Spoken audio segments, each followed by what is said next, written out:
सोमवार। शास्त्रों के अनुसार सोमवार को भगवान शिव जी की पूजा अर्चना की जाती है और इस दिन व्रत करने से भगवान शिव और देवी पार्वती प्रसन्न होते हैं।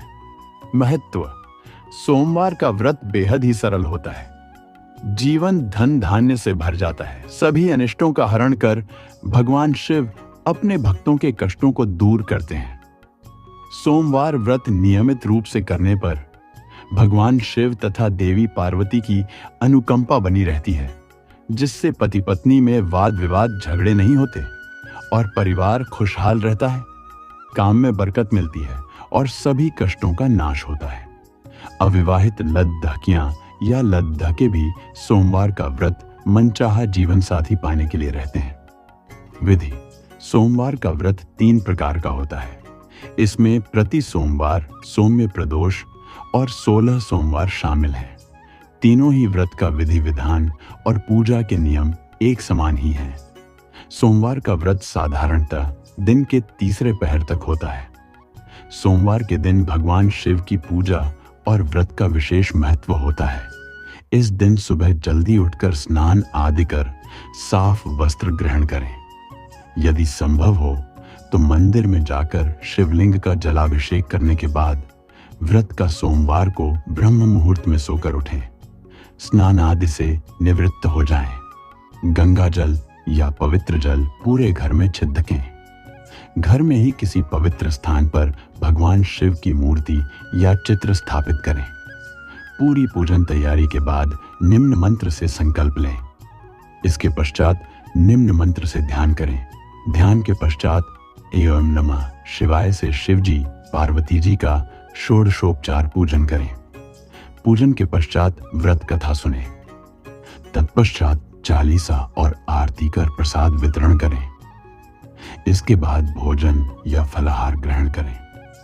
फलाहार या पारण का कोई विशेष नियम नहीं है, लेकिन दिन या रात में केवल एक ही समय खाएं। सोमवार व्रत कथा: अमरपुर नगर में एक धनी व्यापारी रहता था। दूर दूर तक उसका व्यापार फैला हुआ था। नगर में उस व्यापारी का सभी लोग मान सम्मान करते थे। इतना सब कुछ होने पर भी वह व्यापारी अंतर्मन से बहुत दुखी था, क्योंकि उस व्यापारी का कोई पुत्र नहीं था। दिन रात उसे एक ही चिंता सताती रहती थी। उसकी मृत्यु के बाद उसके इतने बड़े व्यापार और धन संपत्ति को कौन संभालेगा। पुत्र पाने की इच्छा से वह व्यापारी प्रति सोमवार भगवान शिव की व्रत पूजा किया करता था। सायंकाल को व्यापारी शिव मंदिर में जाकर भगवान शिव के सामने घी का दीपक जलाया करता था। उस व्यापारी की भक्ति देखकर एक दिन पार्वती ने भगवान शिव से कहा, हे प्राणनाथ, यह व्यापारी आपका सच्चा भक्त है। कितने दिनों से यह सोमवार का व्रत और पूजा नियमित कर रहा है। भगवान, आप इस व्यापारी की मनोकामना अवश्य पूर्ण करें। भगवान शिव ने मुस्कुराते हुए कहा, हे पार्वती, इस संसार में सबको उसके कर्म के अनुसार फल की प्राप्ति होती है। प्राणी जैसा कर्म करते हैं उन्हें वैसा ही फल प्राप्त होता है। इसके बावजूद पार्वती जी नहीं मानी। उन्होंने आग्रह करते हुए कहा, नहीं प्राणनाथ, आपको इस व्यापारी की इच्छा पूरी करनी ही पुण्य देगी। यह आपका अनन्य भक्त है। प्रति सोमवार आपका विधिवत व्रत रखता है और पूजा अर्चना के बाद आपको भोग लगाकर एक समय भोजन ग्रहण करता है। आपको इसे पुत्र प्राप्ति का वरदान देना ही होगा। पार्वती का इतना आग्रह देखकर भगवान शिव ने कहा, तुम्हारे आग्रह पर मैं इस व्यापारी को पुत्र प्राप्ति का वरदान देता हूं, लेकिन इसका पुत्र 16 वर्ष से अधिक जीवित नहीं रहेगा। उसी रात भगवान शिव ने स्वप्न में उस व्यापारी को दर्शन देकर उसे पुत्र प्राप्ति का वरदान दिया और उसके पुत्र के 16 वर्ष तक जीवित रहने की बात भी बताई। भगवान के वरदान से व्यापारी को खुशी तो हुई, लेकिन पुत्र की अल्पायु की चिंता ने उस खुशी को नष्ट कर दिया। व्यापारी पहले की तरह सोमवार का विधिवत व्रत करता रहा। कुछ महीने पश्चात उसके घर अति सुंदर पुत्र उत्पन्न हुआ। पुत्र जन्म से व्यापारी के घर में खुशियां भर गईं। बहुत धूमधाम से पुत्र जन्म का समारोह मनाया गया। व्यापारी को पुत्र जन्म की अधिक खुशी नहीं हुई, क्योंकि उसे पुत्र की अल्प आयु के रहस्य का पता था। यह रहस्य घर में किसी को नहीं मालूम था। विद्वान ब्राह्मणों ने उस पुत्र का नाम अमर रखा। जब अमर 12 वर्ष का हुआ तो शिक्षा के लिए उसे वाराणसी भेजने का निश्चय हुआ। व्यापारी ने अमर के मामा दीपचंद को बुलाया और कहा कि अमर को शिक्षा प्राप्त करने के लिए वाराणसी छोड़ दो। आसंतर्स मैरिंडा रहता। अमर अपने मामा के साथ शिक्षा प्राप्त करने के लिए चल दिया। रास्ते में जहां भी अमर और दीपचंद रात्रि निर्मय विश्राम के लिए ठहरते, वहीं यज्ञ करते और ब्राह्मणों को भोजन कराते थे। लंबी यात्रा के बाद अमर और दीपचंद एक नगर में पहुंचे। उस नगर के राजा की कन्या के विवाह की खुशी में पूरे नगर को सजाया गया था। निश्चित समय पर बारात आ गई, लेकिन वर का पिता अपने बेटे के एक आंख से काने होने के कारण बहुत चिंतित था। उसे इस बात का भय सता रहा था कि राजा को इस बात का पता चलने पर कहीं वह विवाह से इनकार ना कर दे, इससे उसकी बदनामी होगी। वर के पिता ने अमर को देखा तो उसके मस्तिष्क में एक विचार आया। उसने सोचा, क्यों न इस लत धके को दूल्हा बनाकर राजकुमारी से विवाह करा दूं। विवाह के बाद इसको धन देकर विदा कर दूंगा और राजकुमारी को अपने नगर में ले जाऊंगा। वर के पिता ने इसी संबंध में अमर और दीपचंद से बात की।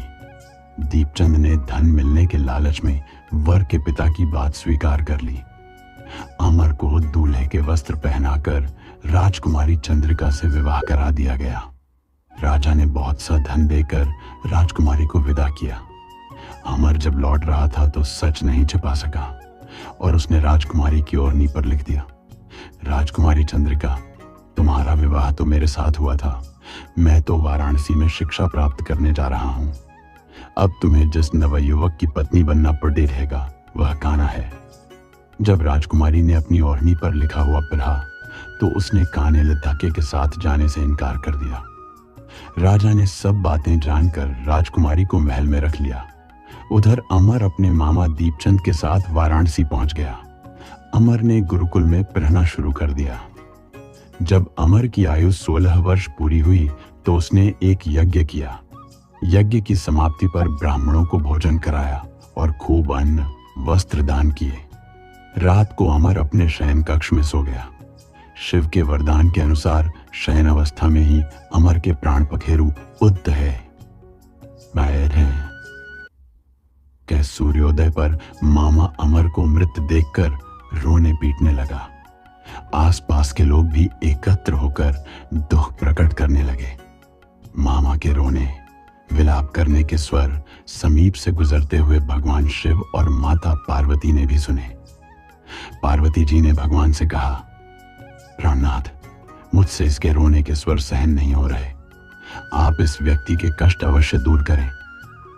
भगवान शिव ने पार्वती जी के साथ अदृश्य रूप में समीप जाकर अमर को देखा तो पार्वती जी से बोले, पार्वती, यह तो उसी व्यापारी का पुत्र है। मैंने इसे 16 वर्ष की आयु का वरदान दिया था। इसकी आयु तो पूरी हो गई। पार्वती जी ने फिर भगवान शिव से निवेदन किया, हे प्राणनाथ, आप इस लद्दके को जीवित करें, नहीं तो इसके माता पिता पुत्र की मृत्यु के कारण रो रो कर अपने प्राणों का त्याग कर देंगे। इस लद्दके का पिता तो आपका परम भक्त है। वर्षों से सोमवार का व्रत करते हुए आपको भोग लगा रहा है। पार्वती के आग्रह करने पर भगवान शिव ने उस लद्दके को जीवित होने का वरदान दिया और कुछ ही पल में वह जीवित होकर उठ बैठा। शिक्षा समाप्त करके अमर मामा के साथ अपने नगर की ओर चल दिया। दोनों चलते हुए उसी नगर में पहुंचे जहां अमर का विवाह हुआ था। उस नगर में भी अमर ने यज्ञ का आयोजन किया। समीप से गुजरते हुए नगर के राजा ने यज्ञ का आयोजन देखा। राजा ने अमर को तुरंत पहचान लिया। यज्ञ समाप्त होने पर राजा अमर और उसके मामा को महल में ले गया और कुछ दिन उन्हें महल में रखकर बहुत सा धन वस्त्र देकर राजकुमारी के साथ विदा किया। रास्ते में सुरक्षा के लिए राजा ने बहुत से सैनिकों को भी साथ भेजा। दीपचंद ने नगर में पहुंचते ही एक दूत को घर भेजकर अपने आगमन की सूचना भेजी। अपने बेटे अमर के जीवित वापस लौटने की यह सूचना से व्यापारी बहुत प्रसन्न हुआ। व्यापारी ने अपनी पत्नी के साथ स्वयं को एक कमरे में बंद कर रखा था। भूखे प्यासे रहकर व्यापारी और उसकी पत्नी बेटे की प्रतीक्षा कर रहे थे। उन्होंने प्रतिज्ञा कर रखी थी कि यदि उन्हें अपने बेटे की मृत्यु का समाचार मिला तो दोनों अपने प्राण त्याग देंगे। व्यापारी अपनी पत्नी और मित्रों के साथ नगर के द्वार पर पहुंचा। अपने बेटे के विवाह का समाचार सुनकर पुत्रवधू राजकुमारी चंद्रिका को देखकर उसकी खुशी का ठिकाना न रहा। उसी रात भगवान शिव ने व्यापारी के स्वप्न में आकर कहा, हे श्रेष्ठी, मैंने तेरे सोमवार के व्रत करने और व्रत कथा सुनने से प्रसन्न होकर तेरे पुत्र को लंबी आयु प्रदान की है। व्यापारी बहुत प्रसन्न हुआ। सोमवार का व्रत करने से व्यापारी के घर में खुशियां लौट आईं। शास्त्रों में लिखा है कि जो स्त्री पुरुष सोमवार का विधिवत व्रत करते और व्रत कथा सुनते हैं, उनकी सभी इच्छाएं पूरी होती हैं।